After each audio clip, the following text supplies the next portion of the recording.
ಮುಖ್ಯಾಂಶಗಳು. ಹಕ್ಕಿಗೆ ಒತ್ತಾಯಿಸಿ ಬೇಡರ ಜಂಗಮ ಹೋರಾಟ ಆರಂಭ. ಬಸವ ಕಲ್ಯಾಣದಲ್ಲಿ ಫೆಬ್ರವರಿ 7ಕ್ಕೆ ಸಮಾವೇಶ. ಬಿಡಿ ಹಿರೇಮಠ. ಫೆಬ್ರವರಿ 13-14ಕ್ಕೆ ಜಿಲ್ಲಾ ಮಟ್ಟದ ಸರ್ಕಾರಿ ನೌಕರರ ಕ್ರೀಡಾಕೂಟ. ರಾಮಚಂದ್ರನ್ ಆರ್. ರೈತರ ಹೋರಾಟಕ್ಕೆ ಬೆಂಬಲ. ಸಚಿವ ಈಶ್ವರಪ್ಪ ಹೇಳಿಕೆಗೆ ಖಂಡನೆ. ಕಾಸಾತಿ ಸುಂದರೇಶ್. ಚಿಟ್ಟ ಗ್ರಾಮ ಪಂಚಾಯಿತಿ ಅಧ್ಯಕ್ಷ ರಮೇಶ್ ಬಿರಾದರ್, ಉಪಾಧ್ಯಕ್ಷರಾಗಿ ಸರಸ್ವತಿ ಅವಿರೋಧವಾಗಿ ಆಯ್ಕೆ. ಮಡಿವಾಳ ಸಮಾಜದಿಂದ ಮಡಿವಾಳ ಮಾಚಿದೇವರ ಜಯಂತಿ, ಸಮುದಾಯ ಭವನ ನಿರ್ಮಾಣಕ್ಕೆ ಸ್ಥಳ ನೀಡಲು ಮನವಿ. ಹಾಗೂ ಕೇಂದ್ರ 2021-22ನೇ ಸಾಲಿನ ಕೇಂದ್ರ ಬಜೆಟ್ ಫಲಪ್ರದವಾದ ಬಜೆಟ್. ಕೇಂದ್ರ ಸರ್ಕಾರವು 1976ರ ಕಾಯ್ದೆಯನ್ನು 27/7/1977ರಿಂದ ಕರ್ನಾಟಕ ರಾಜ್ಯದ ಎಲ್ಲೆಡೆಗೆ ಸಂಬಂಧಿಸಿದಂತೆ ಅಯ್ಯಾಚಾರ ದೀಕ್ಷೆ ಪರಂಪರೆಗೆ ಒಳಪಟ್ಟು ವಂಶ ಪಾರಂಪರ್ಯವಾಗಿ ಧಾರ್ಮಿಕ ಭಿಕ್ಷುಕರುಗಳಾಗಿ ಜೀವನ ಸಂಗತಿಯಾಗುತ್ತಿದ್ದು, ಬೇಡ ಜಂಗಮ ಸಮಾಜದ ಪರಿಶಿಷ್ಟ ಜಾತಿ ಪ್ರಮಾಣ ಪತ್ರ ಪಡೆಯಲು ಅವಕಾಶ ಕಲ್ಪಿಸಿತು ಎಂದು ಅಖಿಲ ಕರ್ನಾಟಕ ಬೇಡರ ಜಂಗಮ ಸಂಘಟನೆಗಳ ಒಕ್ಕೂಟದ ಅಧ್ಯಕ್ಷ ಹಾಗೂ ಹಿರಿಯ ವಕೀಲ ಬಿಡಿ ಹಿರೇಮಠ ತಿಳಿಸಿದರು. ಫೆಬ್ರವರಿ 1 ಸೋಮವಾರದಂದು ಇಲ್ಲಿ ನಡೆಸಿದ ಸುದ್ದಿಗೋಷ್ಠಿಯಲ್ಲಿ ಅವರು ಮಾತನಾಡಿ, ಈಗಾಗಲೇ ಸಹಸ್ರಾರು ಜನರು ಬೇಡರ ಜಂಗಮ ಪರಿಶಿಷ್ಟ ಜಾತಿ ಪ್ರಮಾಣ ಪತ್ರವನ್ನು ಪಡೆದಿರುತ್ತಾರೆಂದು ಹೇಳಿದರು. ಈ ಸಂಬಂಧ ರಾಜ್ಯದಲ್ಲಿ ಬೇಡವರ ಜಂಗಮ ವತಿಯಿಂದ ಹಲವಾರು ಸಾರಿ ಮನವಿಗಳನ್ನು ಸಲ್ಲಿಸಿದರೂ ಸಹ ಸರ್ಕಾರ ಕಡೆಗಣಿಸಿರುವುದರಿಂದ ಮತ್ತೆ ಹೋರಾಟ ಪ್ರಾರಂಭಿಸಲಾಗುತ್ತಿದೆ ಎಂದರು. 12ನೇ ಶತಮಾನದಲ್ಲಿ ಸಾಮಾಜಿಕ ಸಮಾನತೆಗಾಗಿ ಕ್ರಾಂತಿ ಮಾಡಿರುವ ವಿಶ್ವಗುರು ಬಸವಣ್ಣನವರ ಕರ್ಮಭೂಮಿಯಾದ ಬಸವ ಕಲ್ಯಾಣದಲ್ಲಿ ಫೆಬ್ರವರಿ 7ರಂದು ಅಲ್ಲಿಯ ಥೇರ್ ಮೈದಾನದಲ್ಲಿ ಸಮಾವೇಶ ಹಮ್ಮಿಕೊಳ್ಳಲಾಗಿದೆ ಎಂದು ತಿಳಿಸಿದರು. ಫೆಬ್ರವರಿ 19ರಂದು ದಾವಣಗೆರೆ ಜಿಲ್ಲೆಯ ಚನ್ನಗಿರಿಯಲ್ಲಿ ಸಮಾವೇಶವನ್ನು ನಡೆಸಲಾಗುತ್ತದೆ ಎಂದು ಮಾಹಿತಿ ಪಡೆದರು. ಸಮಾವೇಶದಲ್ಲಿ ಬೇಡರ ಜಂಗಮ ಪರಿಶಿಷ್ಟ ಜಾತಿಯ ಪ್ರಮಾಣ ಪತ್ರವನ್ನು ವಿಳಂಬ ಮಾಡದೆ ನೀಡಬೇಕು. ಪ್ರಸ್ತುತ ಮಂತ್ರಿ ಮಂಡಲದಲ್ಲಿ ಎಂಪಿ ರೇಣುಕಾಚಾರ್ಯರವರಿಗೆ ಸಂಪುಟ ಸಚಿವರಾಗಿ ನೇಮಕ ಮಾಡಬೇಕು. ಬಸವ ಕಲ್ಯಾಣ ಉಪಚುನಾವಣೆಯಲ್ಲಿ ಸ್ಪರ್ಧಿಸಲು ಬೇಡರ ಜಂಗಮ ಸಮಾಧಾನ ಡಾಕ್ಟರ್ ಬಸವರಾಜ ಸ್ವಾಮಿ ಟಿಕೆಟ್ ನೀಡಬೇಕು. ಬೇಡರ ಜಂಗಮನ ನಿಗಮ ಸ್ಥಾಪಿಸಬೇಕು. ರಾಜ್ಯದಲ್ಲಿನ ಪರಿಶಿಷ್ಟ ಜಾತಿ ಹಾಗೂ ಪರಿಶಿಷ್ಟ ಪಂಗಡಗಳಿಗೆ ಈ ಸಾಲಿನ ಬಜೆಟ್ನಲ್ಲಿ ಕಳೆದ ವರ್ಷಕ್ಕಿಂತಲೂ ಆದಷ್ಟು ಆದರೆ ದುಪ್ಪಟ್ಟು ಹಣವನ್ನು ನೀಡಬೇಕೆಂದು ಒತ್ತಾಯಿಸಿದರು.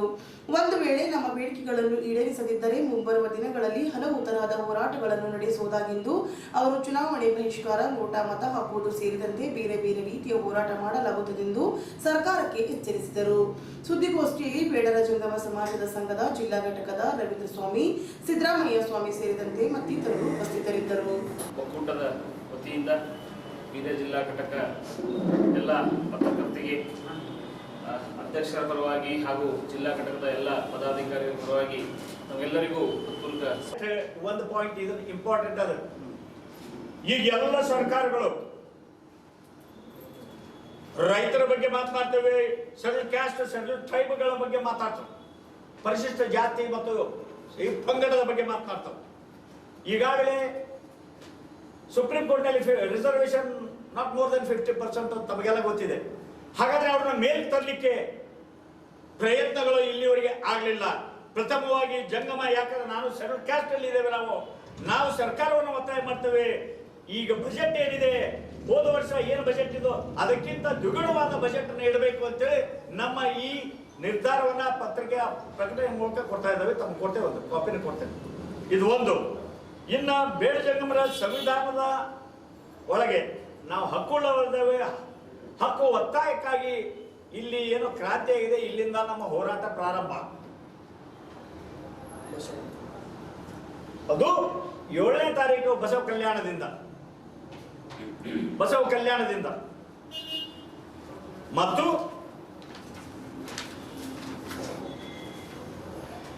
ಈಗ ಬಜೆಟ್ ಬಗ್ಗೆ ನಾವು ಮಾತನಾಡಿಬಿಟ್ಟೆ. ಈಗ ನಮಗೆ ಬೇಡ ಜಂಗಮರ ಪರಿಶಿಷ್ಟ ಜಾತಿ ಪ್ರಮಾಣ ಪತ್ರವನ್ನ ಈಗಾಗಲೇ ಸಾವಿರಾರು ಜನ ತೆಗೆದುಕೊಂಡಿದ್ದಾರೆ. ಕಾನೂನುಬದ್ಧವಾಗಿ ದಾಖಲೆ, ಪುರಾವೆ, ತೀರ್ಪುಗಳನ್ನ ಒಳಗೊಂಡು ಹಕ್ಕುಳ್ಳವರು ಇದ್ದೇವೆ, ಅದಕ್ಕೆ ಕೊಟ್ಟಿದ್ದಾರೆ. ಈಗ ಇತ್ತೀಚಲಾಗಿ ಕಾಣದ ಕೈಗಳು ಮಾಡ್ತಾ ಇದ್ದಾವೆ, ಕೊಡಬಾರ್ದು ಅಂತ ಹೇಳಿ ತೀರ್ಮಾನಗಳನ್ನು ಕಾರ್ಯಾಂಗದ ಮೇಲೆ ಒತ್ತಡವನ್ನು ತರ್ತಾರಲ್ಲ, ಆ ವ್ಯವಸ್ಥೆ ಅವ್ಯವಸ್ಥೆ ಇದೆ. ಅದರ ವಿರುದ್ಧ ಹೋರಾಟ ಅದು ಇಲ್ಲೇ ಬಸವ ಕಲ್ಯಾಣದಿಂದ 7ನೇ ತಾರೀಕು ಪ್ರಾರಂಭ. ಇವು ಮೇನ್ ಡಿಮಾಂಡ್. ಇವು ಈ ರಾಜ್ಯದಲ್ಲಿ ಸುಮಾರು 1/2 ಕೋಟಿ ಜನಸಂಖ್ಯೆಯನ್ನು ನಾವು ಹೊಂದಿದ್ದೇವೆ. ಸುಮಾರು 1/2 ಕೋಟಿ 45 ಲಕ್ಷದ ಮೇಲೆ ಹೊಂದಿದ್ದೇವೆ. ನಮ್ಮ ಈ ಒತ್ತಾಯವನ್ನ ನ್ಯಾಯಯುತವಾದ ಬೇಡಿಕೆಯನ್ನು ಸರ್ಕಾರ ಸ್ಪಂದನೆ ಮಾಡದೇ ಇದ್ರೆ ಬೇರೆ ಬೇರೆ ರೂಪಗಳಲ್ಲಿ ಹೋರಾಟವನ್ನು ಪ್ರಾರಂಭ ಮಾಡಲಿಕ್ಕೆ ನಿರ್ಧಾರವನ್ನು ಮಾಡ್ತೇವೆ. ಆಕಸ್ಮಿಕವಾಗಿ ಈ ಬೈ ಎಲೆಕ್ಷನ್ ಇಲ್ಲಿದೆ, ಬಸವ ಕಲ್ಯಾಣದಲ್ಲಿದೆ, ಅಲ್ಲಿ ಬೆಳಗಾವಿಯಲ್ಲಿ MP ಇದೆ. ನಮ್ಮ ಪ್ರಥಮ ಆದ್ಯತೆ ನಾವು ಕಾನೂನುಬದ್ಧವಾಗಿ ಪರಿಶಿಷ್ಟ ಜಾತಿಯಲ್ಲಿ ಬಂದಿದ್ದೇವೆ. ನಮಗೆ ಎಲ್ಲರಿಗೂ ಜಾತಿ ಪ್ರಮಾಣ ಪತ್ರ ವಿಳಂಬ ಆಗದೆ ಕೊಡಬೇಕು. ಇದು ಮೊದಲೇ ಒತ್ತಾಯ. ಬಜೆಟ್ನಲ್ಲಿ ಪರಿಶಿಷ್ಟ ಜಾತಿ ಮತ್ತು ಜನಾಂಗದವರಿಗೆ ಹೋದ ಸಲ ಏನಿಟ್ಟಿರಿ ಅದರ ದ್ವಿಗುಣವಾಗಿ ಇಡಬೇಕು ಬಜೆಟ್ನಲ್ಲಿ. ಇಷ್ಟು ಜನಸಂಖ್ಯೆಯನ್ನ ಹೊಂದಿದ್ರು ಸಹ ತಾವು ನಮ್ಮ ಸಮಾಜವನ್ನು ಗಣನೆಗೆ ತೆಗೆದುಕೊಂಡಿಲ್ಲ. ಅದು ಯಾವುದೇ ಪಕ್ಷ ಇರ್ಬೋದು, ಗಣನೆ ತೆಗೆದುಕೊಂಡಿಲ್ಲ. ಅದಕ್ಕೆ ಎಲ್ಲ ಪಕ್ಷಗಳಿಗೂ ಸಹ ನಾವು ಎಚ್ಚರಿಕೆಯನ್ನು ಕೊಡ್ತೇವೆ. ಸುಮಾರು 1/2 ಕೋಟಿ ಜನಸಂಖ್ಯೆಯನ್ನು ಹೊಂದಿದಂತ ನಮ್ಮ ಸಮಾಜವನ್ನ ತಾವು ಕಡೆಗಣಿಸಿಕೊಳ್ಳುವುದು. ಇಲ್ಲಿ ಹೋದ್ರೆ ನಾವು ಹೋರಾಟಗಳನ್ನ ಬೇರೆ ರೂಪದಲ್ಲಿ ಮಾಡಬೇಕಾಗ್ತದೆ. ಅದೇನು? ಚುನಾವಣೆ ಬೈಕಾಟ್ ಮಾಡಬಹುದು, ನಾವು ನೋಟಾ ಹಾಕಬಹುದು. ನಾವು ಈ ಚುನಾವಣೆಯ ಫಲಿತಾಂಶ ತಿರುಗಿಸುವ ಶಕ್ತಿಯನ್ನ ನಾವು ಹೊಂದಿದ್ದೇವೆ. ಆದರೆ ಶಾಂತಿಯ ಹೋರಾಟ ನಮ್ಮದು. ಈ ಬಸವ ಕಲ್ಯಾಣದಲ್ಲಿ ನಮ್ಮವರಿಗೆ ನೀವು ಕೊಡಬಹುದು ಟಿಕೆಟ್, ಬೆಳಗಾವಿಯಲ್ಲಿ ಕೊಡಬಹುದು. ನಾವು ಅದನ್ನ ಹೇಳ್ಬಿಟ್ಟಲ್ಲ, ಆಗಲ್ಲ ಹೇಳಿದ್ದೆ ನಮಗೆ. ಅಲ್ಲ ನಾ ಹೇಳಿದ್ರೆ ಎಲ್ಲ ಪಾರ್ಟಿ ನಾವು ಏನ್ ಹೇಳಿದ್ವಿ ಅಂದ್ರೆ ನಮ್ಮ ಸಮಾಜ ಚುನಾವಣೆ ಅದಲು ಬದಲು ಮಾಡುವ ಶಕ್ತಿಯನ್ನು ಹೊಂದೇವಿ. 3 ಪಕ್ಷದವರು ಕೇಳ್ತೇವೆ. ಇಲ್ಲಿ ನಾವು ಸಬಲತೆಯನ್ನು ಹೊಂದೇವಿ. 3 ಪಕ್ಷದವರು ತೀರ್ಮಾನಗಳನ್ನು ತೆಗೆದುಕೊಂಡ್ರೆ ನಮ್ಮ ಸಮಾಜಕ್ಕೆ ಗಣನೆ ತೆಗೆದುಕೊಂಡ್ರಿ. ಬಿಜೆಪಿ ಅವರು ಇವರು ಬಿಜೆಪಿ ಸಮಾಜದ ಆಧಾರ ಅಂತಾರ, ಟಿಕೆಟ್ ಕೊಡ್ರಿ ಅಂತ ಹೇಳಿ ಅವ್ರಿಗೆ ಕೇಳ್ತೇವೆ. ನಮ್ಮ ಸಮಾಜದವರು ಅವರು ನಾನು ಯಾಕೆ ಈ ಮಾತುಗಳನ್ನ ಹೇಳ್ತೇನೆ ಅಂದ್ರೆ, ಎಲ್ಲ ರಾಜಕಾರಣಿಗಳ ಆಟಗಳು ಚುನಾವಣೆ ಮೇಲೆ. ನಾವು ಇಸ್ ನಂಬರ್ ಗೇಮ್. ಯಾವಾಗ ಕಾನೂನುಬದ್ಧವಾಗಿ ನಮ್ಮ ಹಕ್ಕುಗಳನ್ನು ಸಹ ಇವರು ಟಿಕೆಟ್ ಕೊಡಬೇಕಂದ್ರೆ 2 ಪಾರ್ಟಿಯವರು ಕೊಡ್ಬೇಕಾ? ಯಾವ ಪಾರ್ಟಿಯವರು? ಸಮಾಜದವರ ಒಳಗ 50 ಲಕ್ಷ ಜನ ಅದೇವೆ ಅಂತೀವಿ. 3 ಟಿಕೆಟ್ ಅಲ್ಲ, 50 ಲಕ್ಷ ಪಕ್ಷ ಇದ್ದು ಅಂದ್ರೆ ಕೊಡ್ರಿ ನಮಗೆ ಒಂದು ಅಂತೇವೆ ನಾವು. ಅಲ್ಲ, ನಾವು ಬಿಜೆಪಿ MP ಆದ ನಂತರ 2 ವರ್ಷದಿಂದ ಏನೂ ಆಗಿಲ್ಲ. ಅಂದ್ರೆ ಯಾರೋ ಒಂದು ಕಾಸ್ಟ್ ಕೂಡ ಚಾಲೆಂಜ್ ಆಗಿದ್ದಿಲ್ಲ. ಹೆಂಗೆ ಮಹಾರಾಷ್ಟ್ರದಾಗ ಸರ್ಕಾರ ಬದಲಾವಣೆ ಆಯಿತು, ಹಂಗೆ ಏನಾದ್ರು ವಿರೋಧ ಪಕ್ಷದವರು ಸರ್ಕಾರದಲ್ಲೇ ನಮ್ಗೆ ಗೊತ್ತದ ಕಾಸ್ಟ್ ವೆರಿಫಿಕೇಶನ್ ಕಮಿಟಿ ಅದ, CAD ಸೆಲ್ ಅದ, ಇದರ 2-3 ಎಜೆನ್ಸಿ ಅದಾವ. ಎಲ್ಲದಕ್ಕೂ ಒಂದು ಎಜೆನ್ಸಿ ಏನಂದ್ರೆ ಸರ್ಕಾರ ಬದಲಾವಣೆ ಆದಾಗ ರಾಜಕೀಯ ಬೇರೆ ಇರ್ತಿತ್ತು. ಇವ್ರು ಸರ್ಟಿಫಿಕೇಟ್ ತೊಗೊಳೋಂತ ಸರಿ ಇಲ್ಲ ಅಂತ ಒಂದು ಆದೇಶ ಮಾಡಿರ್ತದೆ ಒಂದು ಕಮಿಟಿ. ಆ ಕಮಿಟಿ ಇಮಿಡಿಯೇಟ್ ಆಗಿ ಹೈಕೋರ್ಟಿಗೆ ಹೋಗಿ ಸ್ಟೇ ತೊಗೊಂಡ್ಬಿಟ್ಟು, ಅದೇ ರೀತಿ ಬೀದರ್ ಜಿಲ್ಲೆನಾಗ ಹೈಕೋರ್ಟ್ ಇಶ್ಯೂ ಮಾಡಿದ ನಂತರ ಜಿಲ್ಲಾಧಿಕಾರಿ 4F ನೋಟಿಸ್ ಕೊಟ್ಟಿರು. ಅವ್ರಿಗೆ ಪ್ರವಿಷನೇ ಇಲ್ಲ ಕೊಡಾಕ. ಅದು ಕೂಡ ಹೈಕೋರ್ಟ್ ಹೋಗಿ ಸ್ಟೇ ಆಗಲ್ಲ. ಇಷ್ಟೇ ನಮ್ಗೆ ಗೊತ್ತಿದ್ದ ಮಾಹಿತಿ ಅದ. ಜಿಲ್ಲಾ ಮಟ್ಟದ ಸರ್ಕಾರಿ ನೌಕರರ ಕ್ರೀಡಾಕೂಟವನ್ನು ಆಯೋಜನೆ ಮಾಡುವುದಕ್ಕೆ ಸಂಬಂಧಿಸಿದಂತೆ ಜಿಲ್ಲಾಧಿಕಾರಿಗಳಾದ ರಾಮಚಂದ್ರನ್ ಆರ್ ಅವರ ಅಧ್ಯಕ್ಷತೆಯಲ್ಲಿ ಫೆಬ್ರವರಿ 1ರಂದು ಜಿಲ್ಲಾಧಿಕಾರಿಗಳ ಕಚೇರಿ ಸಭಾಂಗಣದಲ್ಲಿ ಪೂರ್ವಭಾವ ಸಿದ್ಧತೆ ಸಭೆ ನಡೆಯಿತು. ಈ ವೇಳೆ ಮಾತನಾಡಿದ ಜಿಲ್ಲಾಧಿಕಾರಿಗಳು, ಬೀದರ್ ಶಿಸ್ತಿನ ಜಿಲ್ಲೆ, ಇದನ್ನು ಎಲ್ಲರೂ ಅರಿಯಬೇಕು. ಫೆಬ್ರವರಿ 13 ಮತ್ತು 14ರಂದು 2 ದಿನಗಳ ಕಾಲ ನಗರದ ನೆಹರು ಕ್ರೀಡಾಂಗಣದಲ್ಲಿ ನಡೆಯುವ ಕ್ರೀಡಾಕೂಟವು ಅಚ್ಚುಕಟ್ಟಾಗಿ ನಡೆಯುವಂತೆ ಎಲ್ಲ ನೌಕರರು ಮತ್ತು ಸಿಬ್ಬಂದಿ ಸಹಕರಿಸಬೇಕೆಂದು ಸಲಹೆ ಮಾಡಿದರು.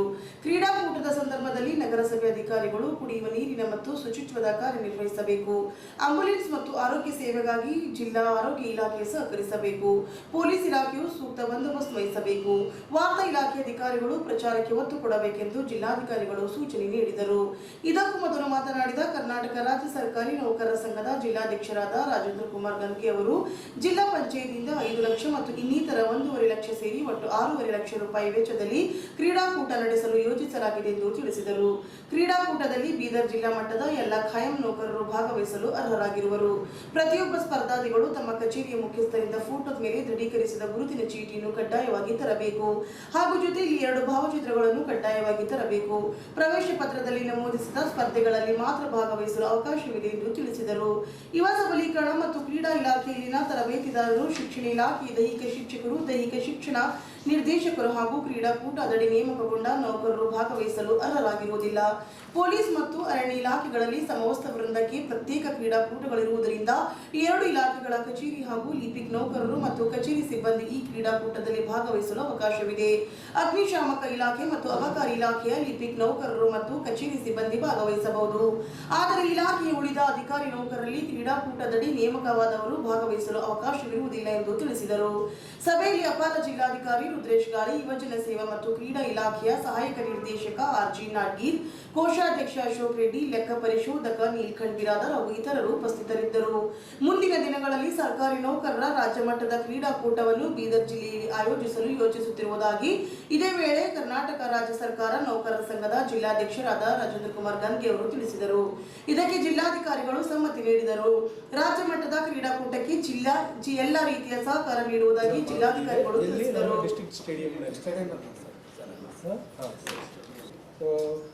ಯಾವುದಂತೂ ಕನಿಷ್ಠ ಏನು ಬೇಡಿಕೆ ಇದೆಯೋ ಅದೆಲ್ಲ ನಾವು ಮಾಡಿಸೋಣ. ಸ್ವಲ್ಪ ದುಡ್ಡು ಏನಾದರೂ ಬರ್ತಾ ಇದ್ರೆ, ಈಗ ಕೋವಿಡ್ ಸಂದರ್ಭದಲ್ಲಿ ಈಗ ಟ್ರ್ಯಾಕ್ ಸೂಟ್ ಎಲ್ಲ ತರಿಸೋಣ ಅಂತ ಪ್ಲಾನ್ ಮಾಡಿತ್ತು. ಅದು ಸ್ವಲ್ಪ ಕಾಸ್ಟ್ಲಿ ಆಗುತ್ತದೆ, ಹಾಗಾಗಿ ಅದನ್ನು ಡ್ರಾಪ್ ಮಾಡೋಣ. ಉಳಿದದ್ದು ZP ಸೆಕ್ಟಾರು ಮತ್ತು ಸ್ಟೇಟ್ ಸೆಕ್ಟಾರ್ ಅನುದಾನ ಏನಿದೆಯೋ ಅದನ್ನು ಸದ್ಬಳಕೆ ಮಾಡಿ 2 ದಿವಸದ ಮಾಡೋಣ. ಊಟದ ಉಪಚಾರ, ಅಲ್ಲಿ ಶಾಮಿಯಾನ, ಅಲ್ಲಿ ವೇದಿಕೆ ಕಾರ್ಯಕ್ರಮ ಎಲ್ಲದಕ್ಕೂ ಟೋಟಲ್ 6.25 lakhs ಇದೆ ನಮ್ಮ ಹತ್ರ. ಈಗ ಮುಂದುವರಿಸಿ. ಎಸ್ ಸರ್, ಇನ್ನೊಂದು ವಿಶೇಷ ಮುಖ್ಯವಾಗಿರೋದು ನಗರಸಭೆ ವತಿಯಿಂದ ನಮಗೆ ನೀರಿನ ವ್ಯವಸ್ಥೆ ಮತ್ತು ಸ್ವಚ್ಛತೆಯನ್ನು ಮಾಡ್ತಕ್ಕಂಥ ಕೆಲಸ ನಗರಸಭೆ ವತಿಯಿಂದ ನಗರಸಭೆಯಿಂದ ಯಾರಾದರೂ ಆಯ್ತು. ಮತ್ತು ಜಿಲ್ಲಾ ಆಸ್ಪತ್ರೆಯಿಂದ ಆಂಬ್ಯುಲೆನ್ಸು ಹಾಗೂ ವೈದ್ಯಕೀಯ ವ್ಯವಸ್ಥೆ ಇಲಾಖೆಯಿಂದ ಆಗಬೇಕು ಸರ್, ಒಂದು ಕೆಲಸ. ಮತ್ತು ಪೊಲೀಸ್ ಇಲಾಖೆಯಿಂದ ನಮಗೆ ಬಂದೋಬಸ್ತರಲ್ಲಿ ಕ್ರೀಡಾಪಟುಗಳಿಗೆ ಅನುಕೂಲ ಆಗೋ ರೀತಿಯಲ್ಲಿ ಹೊಸಲು ಕೂಡ ಪೊಲೀಸ್ ಅವರು ಪಾಲ್ಗೊಳ್ತಾರೆ, ಬರ್ತಾರೆ ಸರ್. ಬಂದೋಬಸ್ತ್ ಆದರೂ ಕೂಡ ನಮ್ಮವರು ಶಿಷ್ಟಾಚಾರ ಅವರು ಇದ್ದರೆ ಸ್ವಲ್ಪ ಸಿಸ್ಟಮೆಟಿಕ್ ಆಗಿದೆ. ಅವ್ರಿಗೆ ಪಾರ್ಟಿಸಿಪೇಟ್ ಇಲ್ಲ ಸರ್, ಇದಕ್ಕೆ ಬರೋದು ಸರ್. ಬಟ್ ನಾವು ಪ್ರೊಟೆಕ್ಷನ್ಗೋಸ್ಕರ ಒಂದು ಟೀಮ್ ಇರುತ್ತೆ ಸರ್, ಇರಬೇಕಂತ ತಕ್ಷಣ ತಮ್ಮ ಡೈರೆಕ್ಷನ್ ಕೊಡ್ಬೇಕು ಸರ್ ಅವ್ರಿಗೆ. ಮತ್ತು ವಾರ್ತಾ ಮತ್ತು ಪ್ರಚಾರ ಇಲಾಖೆಯಿಂದ ಪ್ರಚಾರಗೋಸ್ಕರ ವಾರ್ತಾ ಅಧಿಕಾರಿಗಳು ಇರಬೇಕು ಸರ್.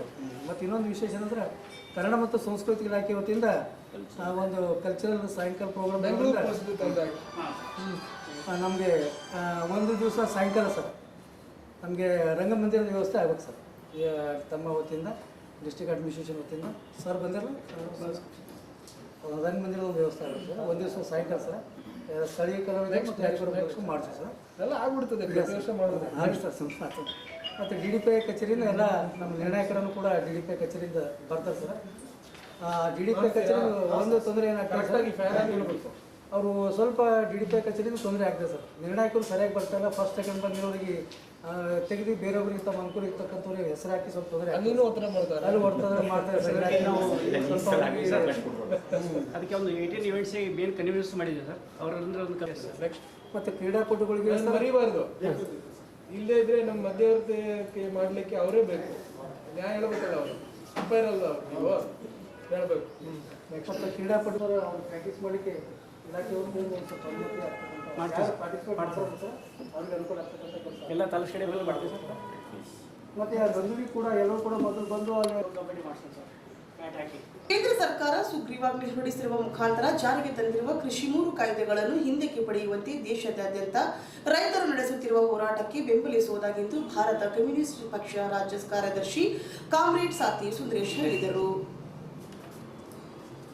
ಫೆಬ್ರವರಿ 1 ಸೋಮವಾರ ಇಲ್ಲಿ ನಡೆಸಿದ ಸುದ್ದಿಗೋಷ್ಠಿಯಲ್ಲಿ ಅವರು ಮಾತನಾಡಿ, ಅದೇ ರೀತಿ ರಾಜ್ಯದಲ್ಲಿ ಬಿಜೆಪಿ ಸರ್ಕಾರವು ಸಹ ಭೂ ಸುಧಾರಣೆ ಕಾಯ್ದೆಯಲ್ಲಿ ತಿದ್ದುಪಡಿ ಮಾಡುವ ಮೂಲಕ ಬಂಡವಾಳದಾರರು ಭೂಮಿ ಖರೀದಿ ಮಾಡಿ ರೈತರನ್ನು ದಿವಾಳಿಗೆ ತಳ್ಳುವಂತಹ ಹುನ್ನಾರ ನಡೆಸುತ್ತಿದ್ದಾರೆಂದು ಆರೋಪಿಸಿದರು. ಬೀದರ್ ಜಿಲ್ಲೆಯ ಸಾವಿರಾರು ಜನರು ಬರಕ್ ಭೂಮಿ ಹುಕುಂ ಸಾಗುವಳಿ ಮಾಡುತ್ತಿದ್ದಾರೆ. ಅವರೆಲ್ಲರೂ ಸಮಗ್ರಗೊಳಿಸಬೇಕೆಂದು ಒತ್ತಾಯಿಸುತ್ತಿದ್ದಾರೆ. ಗೋ ಹತ್ಯೆ ನಿಷೇಧ ಕಾಯ್ದೆ ಕುರಿತು ಪಂಚಾಯತ್ ರಾಜ್ ಸಚಿವ KS ಈಶ್ವರಪ್ಪ ಅವರು ನೀಡಿರುವ ಹೇಳಿಕೆಗೆ ತೀವ್ರವಾಗಿ ಖಂಡಿಸುವುದಾಗಿ ಎಂದರು. ಗೋ ಹತ್ಯೆ ನಿಷೇಧ ಕಾಯ್ದೆ ಮೊದಲಿನಿಂದಲೂ ಜಾರಿಯಲ್ಲಿದೆ, ಆದರೆ ಕೆಲವೊಂದು ಬದಲಾವಣೆ ಅಂದರೆ ಬಿಜೆಪಿಯವರ ಮತ್ತು ಸಂಘ ಪರಿವಾರದ ಅನುಕೂಲಕ್ಕೆ ತಕ್ಕಂತೆ ಮಾಡಿಕೊಳ್ಳುವಂತಹ ಕಾನೂನು ರಾಜ್ಯದಲ್ಲಿ ಜಾರಿಗೆ ತರುತ್ತಿದ್ದಾರೆ ಎಂದು ದೂರಿದರು. ಗೋ ಹತ್ಯೆ ನಿಷೇಧ ಕಾಯ್ದೆಯಿಂದ ಮುಂಬರುವ ದಿನಗಳಲ್ಲಿ ರೈತರು ತೀವ್ರ ಸಂಕಷ್ಟಕ್ಕೆ ಈಡಾಗುತ್ತಾರೆ.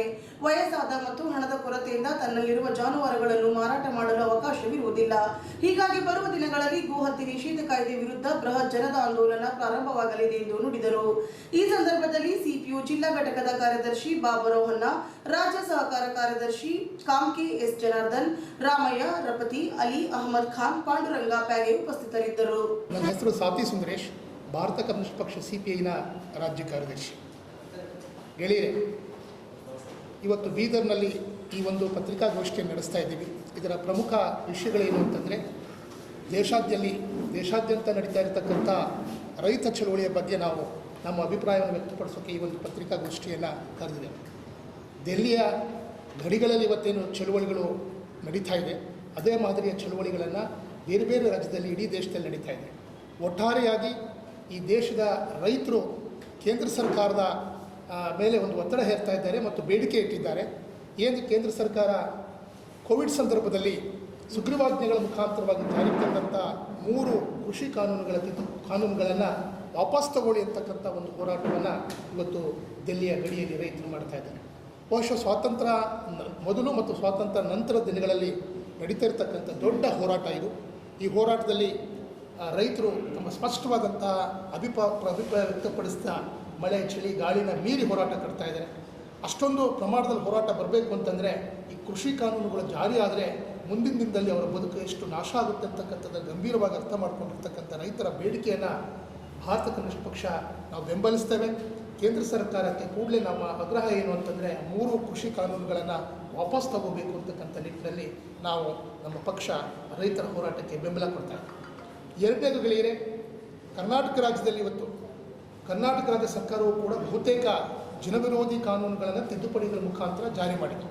ನಮಗೆ ದುರಂತ ಏನು ಅಂತಂದರೆ, ಗೋ ಹತ್ಯೆ ನಿಷೇಧ ಕಾಯ್ದೆಯನ್ನು ಇಲ್ಲಿ ಜಾರಿ ಮಾಡಿದೆ. ಅದೀಗಾಗಲೇ ಆ್ಯಕ್ಟಲ್ಲಿದೆ. ಆದರೆ ಅದರ ಮುಖಾಂತರವಾಗಿ ಆ ಕಾನೂನು ಬಳಸಿಕೊಂಡು ಗೋ ಹತ್ಯೆ ನಿಷೇಧ ತಡೆಯೋ ಕೆಲಸ ಮಾಡ್ಬೋದು. ಆದರೆ ಈ ರಾಜ್ಯದ ಗ್ರಾಮೀಣಾಭಿವೃದ್ಧಿ ಸಚಿವರಾದಂಥ ಈಶ್ವರಪ್ಪನವರು ಇಷ್ಟೆಲ್ಲ ಕಾನೂನುಗಳನ್ನ ಕೊಟ್ಟರು. ಅದು ಜನರಿಗೆ ಮಾಡಿದ ಕಾನೂನುಗಳಲ್ಲ, ಅವರ ಪಕ್ಷದ ಮತ್ತು ಸಂಘ ಪರಿವಾರದ ಜನರ ಭಾವನೆಗಳನ್ನು ಅವರು ಪುರಸ್ಕರಿಸ್ಕೋಸ್ಕರವಾದಂಥ ಕಾನೂನು ಜಾರಿಗೆ ತಂದರು. ಅಲ್ಲಿಗೆ ಅದನ್ನು ಇಟ್ಕೊಂಡು ಅವರು ಅದನ್ನು ತಡಿಬೋದಿತ್ತು. ಆದರೆ ನಿನ್ನೆ ಉಜಿರೆನಲ್ಲಿ ಒಂದು ಸ್ಟೇಟ್ಮೆಂಟ್ನ ಹೇಳಿದ್ದಾರೆ, ಪಬ್ಲಿಕ್ ಕಾರ್ಯಕ್ರಮದಲ್ಲಿ ಹೇಳಿದ್ದಾರೆ, ನಿಮಗೆ ತಾಕತ್ತಿದ್ರೆ ಗೋಗಳನ್ನ ಮುಟ್ಟಿ ನಿಮ್ಮ ಕೈ ಕಡಿತೀವಿ, ನಾಲ್ಗೆ ಸೀಳ್ತೀವಿ ಅಂತಕ್ಕಂಥ ಮಾತನ್ನು ಈಶ್ವರಪ್ಪನವ್ರು ಹೇಳಿದರು. ಇದು ನಿಜವಾಗ್ಲೂ ಕೂಡ ಸಂವಿಧಾನಕ್ಕೆ ಮಾಡಿರ್ತಕ್ಕಂಥ ಅಪಚಾರ ಅಂತ ನಾವು ಭಾವಿಸ್ತೇವೆ. ಈ ಈಶ್ವರಪ್ಪನವರ ಇನ್ನೂ ಕೂಡ ಅವ್ರು ಯಾವುದೋ ಭ್ರಮೆನಲ್ಲಿದೆ. ನಾವು ಕಾನೂನುಗಳು ಮಾಡಿದರೂ ಕೂಡ ಅದನ್ನು ಜಾರಿ ಮಾಡೋಕ್ಕಾಗಲ್ಲ ಅಂತೇಳಿ ಜನರ ಭಾವನೆಗಳ ಜೊತೆ ಚೆಲ್ಲಾಟ ಆಡ್ತಕ್ಕಂತಹ ಇವರ ನೀತಿಯನ್ನು ಭಾರತ ಕಮ್ಯುನಿಸ್ಟ್ ಪಕ್ಷ ತೀವ್ರವಾಗಿ ಖಂಡಿಸ್ತಿದೆ. ಅವರ ವಿರುದ್ಧ ಮುಂದಿನ ದಿನಗಳಲ್ಲಿ ನಾವು ಹೋರಾಟವನ್ನು ಕಟ್ಟಬೇಕಾಗಿದೆ. ಎರಡನೇ, ಗೋಹತ್ಯೆ ನಿಷೇಧ ಕಾಯ್ದೆಗೆ ಇವರೊಂದು ರಾಜಕೀಯ ಅಸ್ತ್ರ ಅಲ್ಲ. ಬಹುಶಃ ಇನ್ನೊಂದು ವರ್ಷ ಕಳಿಸಿದ್ರೆ ಬೀದರ್ನಲ್ಲಿರ್ತಕ್ಕಂಥ ಗ್ರಾಮೀಣ ಪ್ರದೇಶದ ರೈತಾಪಿ ಜನ ಈ ಒಂದು ಕಾಯ್ದೆಯ ವಿರುದ್ಧವಾದಂಥ ದೆಹಲಿಯ ದೊಡ್ಡ ಹೋರಾಟ ಕಟ್ತಾರೆ ಅಂತಕ್ಕಂಥ ನಂಬಿಕೆ ನಮಗಿದೆ. ಈಗಾಗಲೇ ಅಲ್ಲಲ್ಲಿ ಶುರುವಾಗಿದೆ. ಅದು ಯಾವ ಪೊಲಿಟಿಕಲ್ ಅಥವಾ ರಾಜಕೀಯ ಪ್ರೇರಣೆ ಅಲ್ಲ. ಪಶುಸಂಗೋಪನೆ ಆಧಾರಿತ ಆರ್ಥಿಕತೆ ಕುಸಿಯೋದ್ರಿಂದ ರೈತ ತನಗೆ ಉಪಯೋಗ ಆಗ್ತಕ್ಕಂತಹ ಆಕಳುಗಳನ್ನು ತಾನು ಇಟ್ಕೊಳ್ಳೋಕ್ಕಾಗದಿರೋಂಥ ಪರಿಸ್ಥಿತಿ ನಿರ್ಮಾಣ. ಬೀದರ್ ತಾಲೂಕಿನ ಚಿಟ್ಟ ಗ್ರಾಮ ಪಂಚಾಯಿತಿ ಅಧ್ಯಕ್ಷ ಹಾಗೂ ಉಪಾಧ್ಯಕ್ಷ ಸ್ಥಾನಕ್ಕೆ 2021 ಫೆಬ್ರವರಿ 1ರಂದು ನಡೆದ ಚುನಾವಣೆಯಲ್ಲಿ ಅಧ್ಯಕ್ಷರಾಗಿ ರಮೇಶ್ ಬಾಬುರಾವ್ ಬಿರಾದರ್, ಉಪಾಧ್ಯಕ್ಷರಾಗಿ ಸರಸ್ವತಿ ಖಾಳೆಪ್ಪ ಅವರು ಅವಿರೋಧವಾಗಿ ಆಯ್ಕೆಯಾಗಿದ್ದಾರೆಂದು ಚುನಾವಣಾಧಿಕಾರಿ ಶತ್ರುಘ್ನ ಅವರು ಘೋಷಣೆ ಮಾಡಿದರು. ಚಿಟ್ಟ ಗ್ರಾಮ ಪಂಚಾಯಿತಿ ಅಧ್ಯಕ್ಷ ಸ್ಥಾನಕ್ಕೆ ರಮೇಶ್ ಬಿರಾದರ್ ಮತ್ತು ಉಪಾಧ್ಯಕ್ಷ ಸ್ಥಾನಕ್ಕೆ ಶ್ರೀಮತಿ ಸರಸ್ವತಿ ಖಾಳೆಪ್ಪ ಅವರ ಅಧ್ಯಕ್ಷತೆ ಹಾಗೂ ಉಪಾಧ್ಯಕ್ಷ ಒಂದೊಂದು ನಾಮಪತ್ರ ಸಲ್ಲಿಸಿದ್ದಕ್ಕಾಗಿ ಇಬ್ಬರು ಅವಿರೋಧವಾಗಿ ಆಯ್ಕೆಯಾಗಿದ್ದಾರೆಂದು ಚುನಾವಣಾಧಿಕಾರಿ ಶತ್ರುಘ್ನ ಅವರು ತಿಳಿಸಿದರು. ಚಿಟ್ಟ ಗ್ರಾಮ ಪಂಚಾಯಿತಿ ಅಧ್ಯಕ್ಷರಾಗಿ ಅವಿರೋಧವಾಗಿ ಆಯ್ಕೆಯಾಗಿರುವ ರಮೇಶ್ ಬಿರಾದರ್ ಅವರು ಮಾತನಾಡುತ್ತಾ, ಪಂಚಾಯಿತಿ ವ್ಯಾಪ್ತಿಯ ಚಿಟ್ಟ, ಗುನ್ನಳ್ಳಿ, ವಾಡಿ ಗ್ರಾಮಗಳ ಜನರಿಗೆ ಮನೆಗಳು, ನೀರು, ರಸ್ತೆ, ಚರಂಡಿ ಸೇರಿದಂತೆ ಮೂಲಭೂತ ಸೌಲಭ್ಯಗಳು ಕಲ್ಪಿಸಲು ಪ್ರಾಮಾಣಿಕವಾಗಿ ಪ್ರಯತ್ನಿಸುತ್ತೇನೆ ಎಂದರು. ಈ ಸಂದರ್ಭದಲ್ಲಿ ಜೆಡಿಎಸ್ ಮುಖಂಡರಾದ ದೇವೇಂದ್ರ ಸೋನಿ, ಪವನ್ ಕುಮಾರ್, ಗುಣವಂತ್ ಕಾಜಿ, ಗ್ರಾಮ ಪಂಚಾಯಿತಿ ಸದಸ್ಯರು, ಅಧಿಕಾರಿಗಳು, ಸಿಬ್ಬಂದಿಗಳು ಹಾಗೂ ಪಂಚಾಯಿತಿ ವ್ಯಾಪ್ತಿಯ ಗ್ರಾಮಗಳ ಮಹಿಳೆಯರು, ಮಕ್ಕಳು, ಯುವಕರು ಹಾಗೂ ನಾಗರಿಕರು ಉಪಸ್ಥಿತರಿದ್ದರು.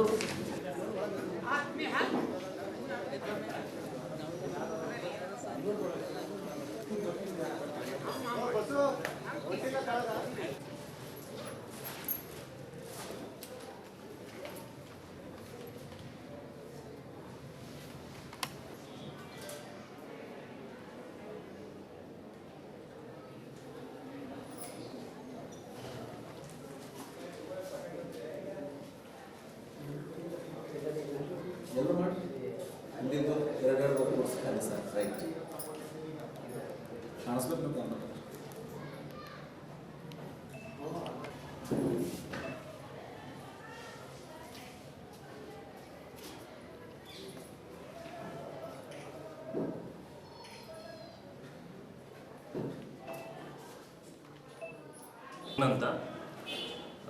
ಇಲ್ಲಿ ಗೊತ್ತುಪಡಿಸಲಾದ ಅಧಿಕಾರಿಗಳಿಗೆ ನೇಮಕ ಆಗಿರ್ತೀನಿ.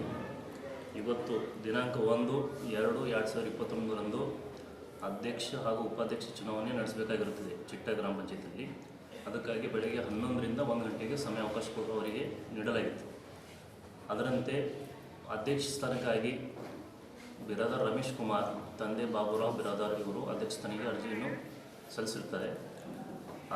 ಹಾಗೂ ಉಪಾಧ್ಯಕ್ಷ ಸ್ಥಾನಕ್ಕಾಗಿ ಶ್ರೀಮತಿ ಸರಸ್ವತಿ ಗಾಳೆಪ್ಪ ಇವರು ಉಪಾಧ್ಯಕ್ಷ ಸ್ಥಾನಕ್ಕಾಗಿ ಅವರು ಅರ್ಜಿಯನ್ನು ಸಲ್ಲಿಸಿರ್ತಾರೆ.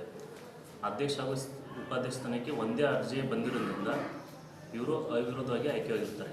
ಅಧ್ಯಕ್ಷರು ಬಿರಾದಾರ್ ರಮೇಶ್ ಅವರು ಅಧ್ಯಕ್ಷ ಆಗಿ ಅವಿರೋಧವಾಗಿ ಆಯ್ಕೆಯಾಗಿರ್ತಾರೆ. ಅದೇ ರೀತಿಯಿಂದ ಶ್ರೀಮತಿ ಸರಸ್ವತಿ ಗಾಳೆಪ್ಪ ಇವರು ಉಪಾಧ್ಯಕ್ಷರಾಗಿ ಅವಿರೋಧವಾಗಿ ಆಯ್ಕೆಯಾಗಿರ್ತಾರೆ.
ಸರ್ ಮುಂದೆ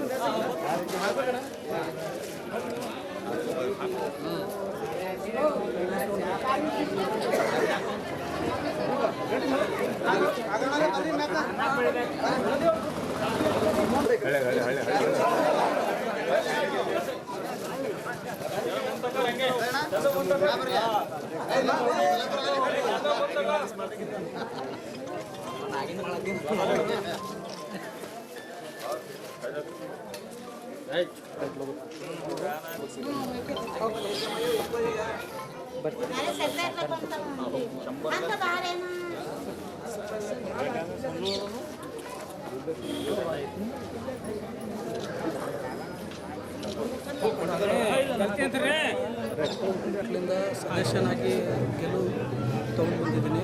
ನಮ್ಮ ಗ್ರಾಮದ ಎಷ್ಟು ಭರೋಸೆ ಮಾಡಿದ್ದಾರೆ ಮುಂದಿನ ವರ್ಕ್ ಕಡೆದು ಮತ್ತು ಇವಾಗ ಮುಂದೆ ಗ್ರಾಮ ಪಂಚಾಯತ್ ಚೇರ್ಮನ್ ಆಗಿ ಅಧ್ಯಕ್ಷ ಆಗಿ ಆಯ್ಕೆ ಮಾಡೋಕ್ಕೆ ಎಲ್ಲ ನಮ್ಮ ಚಿಟ್ಟ ಗುನ್ನಳ್ಳಿ ವಾರ್ಡಿದವರು ಎಲ್ಲ 20 ಜನ ಸದಸ್ಯರು ನನಗೆ ತುಂಬ ಪೂರ್ವಕದಿಂದ ನನಗೆ ಸಪೋರ್ಟ್ ಮಾಡಿ ಚೇರ್ಮನ್ ಮಾಡೋಕ್ಕೆ ಬಯಸಿದ್ದಾರೆ, ಅವಿರೋಧ ಆಯ್ಕೆ ಮಾಡಿದ್ದಾರೆ. ಅದಕ್ಕೆ ನಾನು ಇದು ಹೇಳಕ್ಕೆ ಬಯಸ್ತೀನಿ, ನಮ್ಮ ಚಿಟ್ಟ ಗುನ್ನಳ್ಳಿ ವಾರ್ಡಿ ಎಲ್ಲ ಸದಸ್ಯರಿಗೆ ಏನೇ ಕೆಲಸ ಇರಲಿ ನಾನು ಮಾಡೋಕ್ಕೆ ಬಯಸ್ತೀನಿ. ನಂದು ಎಷ್ಟೇ ಹಗಲು ರಾತ್ರಿ ದುಡ್ದು ಏನೇ ಫಂಡ್ ತರಬೇಕು ತಂದು ನಾನು ಕೆಲಸ ಮಾಡೋಕ್ಕೆ ನಮ್ಮ ಸದಸ್ಯರಿಗೆ ನಾನು ಒಕ್ಕೂಟಾಗಿ ತೊಗೊಂಡೋಗಿ ನಾನು ಕೆಲಸ ಮಾಡ್ತೀನಂತ ಹೇಳಕ್ಕೆ ಬಯಸ್ತೀನಿ. ಧನ್ಯವಾದ. ಈಗ ಮುಂದೆ ಏನೇನು ಮಾಡ್ತೀನಿ? ಮುಂದೆ ಏನೇ ಯಾರಿಗೆ ಪ್ರಿಫರೆನ್ಸ್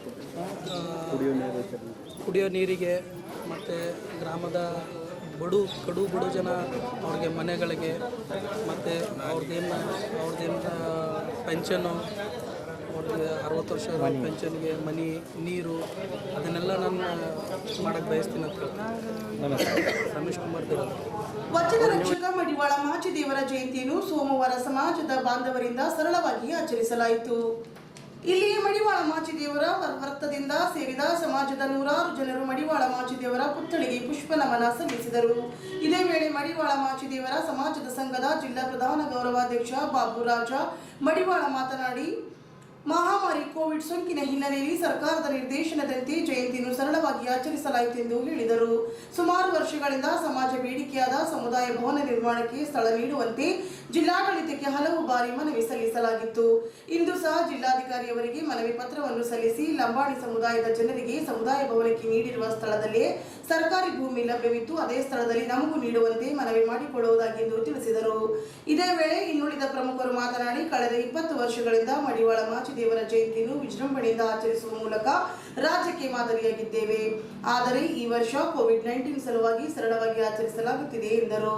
ಈ ಸಂದರ್ಭದಲ್ಲಿ ಸಂಘದ ಪದಾಧಿಕಾರಿಗಳು, ಸಮಾಜದ ಮುಖಂಡರು, ಯುವಕರು ಹೆಚ್ಚಿನ ಸಂಖ್ಯೆಯಲ್ಲಿ ಭಾಗವಹಿಸಿದರು.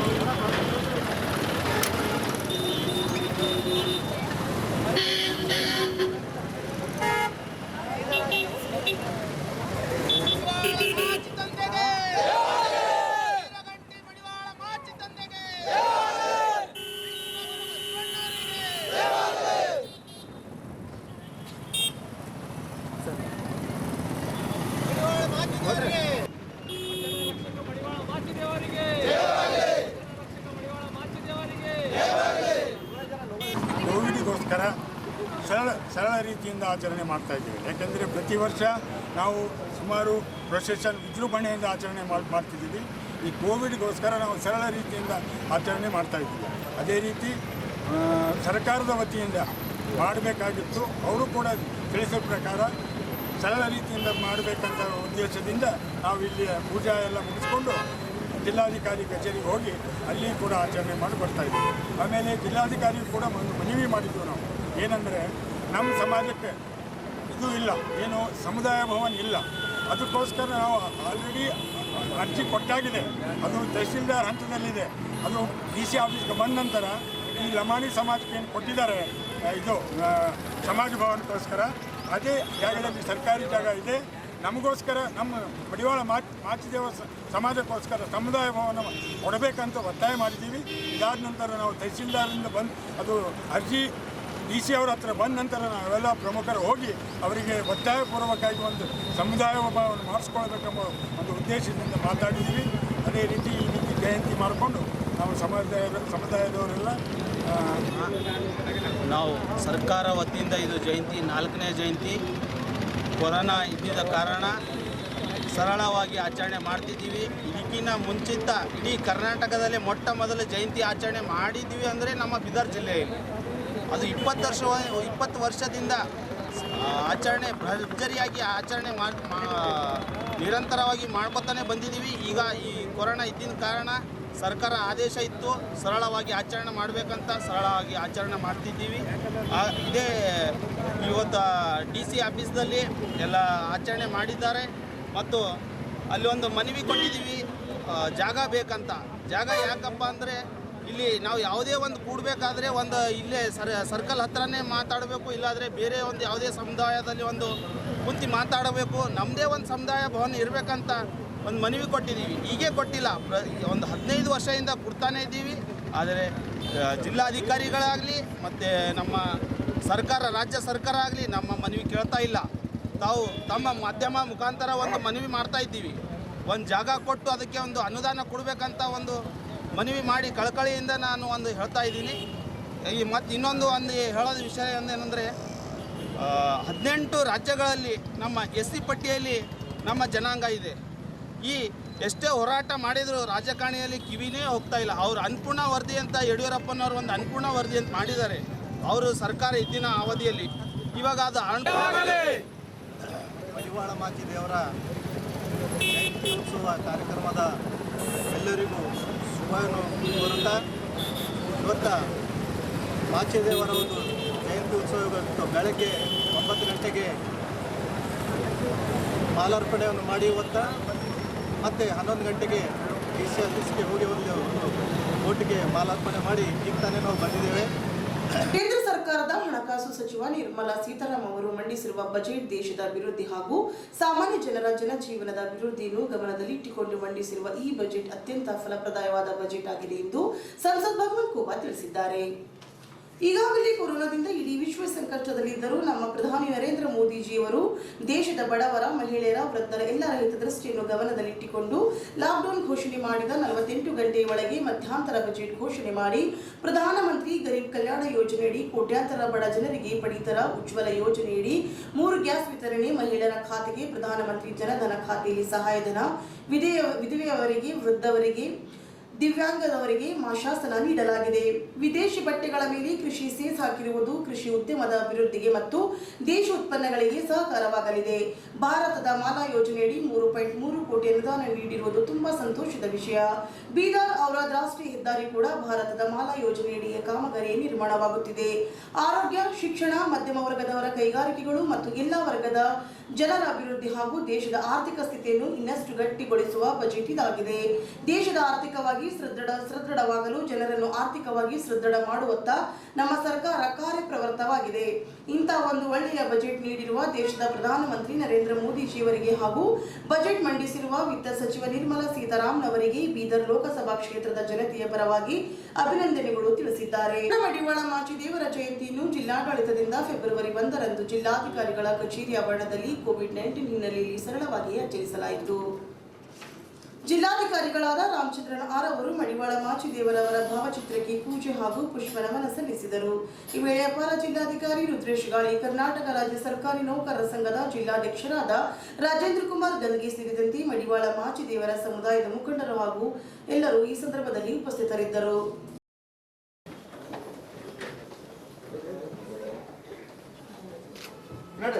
ಎಲ್ಲರೂ ಇಲ್ಲಿ ಮೇಲೆ ಬರೋದು ಬೇಡ, ಯಾರೋ ಪದಾಧಿಕಾರಿಗಳು ಮಾತ್ರ ಮೇಲೆ ನಿಲ್ಲಿಸಿ ಉಳಿದವರಿಗೆ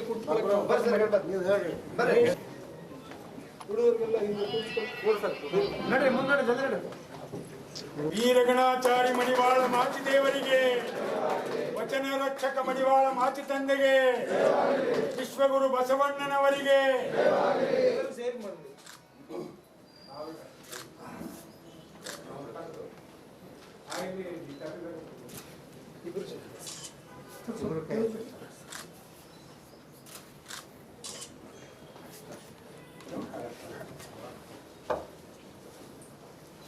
ವೀರಗಣಾಚಾರಿ ಮಡಿವಾಳ ಮಾಚಿದೇವರಿಗೆ,